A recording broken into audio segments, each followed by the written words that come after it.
સુરતના હીરા ઉદ્યોગમાં મંદીના માહોલ વચ્ચે મૈધરપુરા હીરા બજારમાં છેલ્લા 20 દિવસમાં 2 લાખથી 30 લાખની છેતરપિંડીની ફરિયાદો પોલીસ મથકે નોંધાઈ છે, જેથી મૈધરપુરા પીઆઈએ 5000થી વધુ વેપારીઓને ભેગા કરી એલર્ટ રહેવા જણાવ્યું હતું. રસ્તા પર જ વેપારીઓએ માઇક વડે સૂચના આપવામાં આવી હતી. દરમિયાન ગતરોજ એક હીરા છેતરપિંડીના આરોપીઓનું સરઘસ કાઢીને સ્થળ તપાસ માટે લઈ જવામાં આવ્યા હતા. હીરા બજારમાં થતી છેતરપિંડી અને ઉઠામણાની ફરિયાદોને મૈધરપુરા પોલીસ દ્વારા ખૂબ જ ગંભીરતાથી લેવામાં આવી રહી છે. ઉલ્લેખનીય છે કે આ વર્ષે છેલ્લા 7 મહિનામાં 16 વેપારી 13 કરોડની છેતરપિંડીનો ભોગ બન્યા છે, જેમાં 27 આરોપીઓને જેલના સળિયા પાછળ ધકેલી દેવામાં આવ્યા છે. મૈધરપુરા પોલીસ સ્ટેશનના પીઆઈ એચ.એમ. ચૌહાણે વધુમાં જણાવ્યું હતું કે પોલીસ વિભાગમાં આંકડા સમાંતર માસ અને સમાંતર વર્ષની દ્રષ્ટિએ જોવામાં આવતા હોય છે. તો એ દ્રષ્ટિએ જોઈએ તો ગયા વર્ષે અમારે ત્યાં કુલ 13 જેટલા ગુના નોંધાયેલા હતા, જેમાં 13 કરોડ રૂપિયાની છેતરપિંડીના ગુના નોંધાયેલા, જેમાં 23 જેટલા આરોપીઓની ધરપકડ થયેલી. આ વર્ષે જુલાઈ માસના અંત સુધી જોઈએ તો અમે 16 ગુના નોંધ્યા છે, 14 કરોડ રૂપિયાની છેતરપિંડી છે, 27 આરોપીઓની ધરપકડ થઈ છે.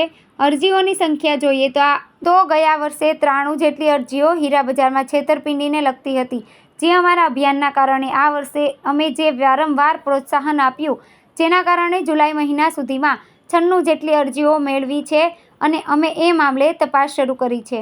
2 મહિના પહેલાં જ મૈધરપુરા પોલીસ સ્ટેશનના પીઆઈનો ચાર્જ સંભાળનાર એચ.એમ. ચૌહાણે રસ્તા પર થતા કરોડોના હીરાના વેપાર અને તેમાં થતી છેતરપિંડીને ગંભીરતાથી લીધી છે અને એક અનોખું અભિયાન શરૂ કર્યું છે. મૈધરપુરા પોલીસ સ્ટેશનના પીઆઈએ હીરાના વેપારીઓને એકત્ર કરી છેતરપિંડીનો ભોગ ન બનો તે માટે એલર્ટ કર્યા. પહેલા જાણીએ કે આ અભિયાન કેમ ચર્ચામાં આવ્યું અને કેમ આરોપીઓનું સરઘસ કાઢ્યું. રસ્તા પર જ કરોડોના વ્યવહાર ચાલતા હોય તેવા હીરા ઉદ્યોગમાં હાલ મંદીનો માહોલ છવાયેલો છે.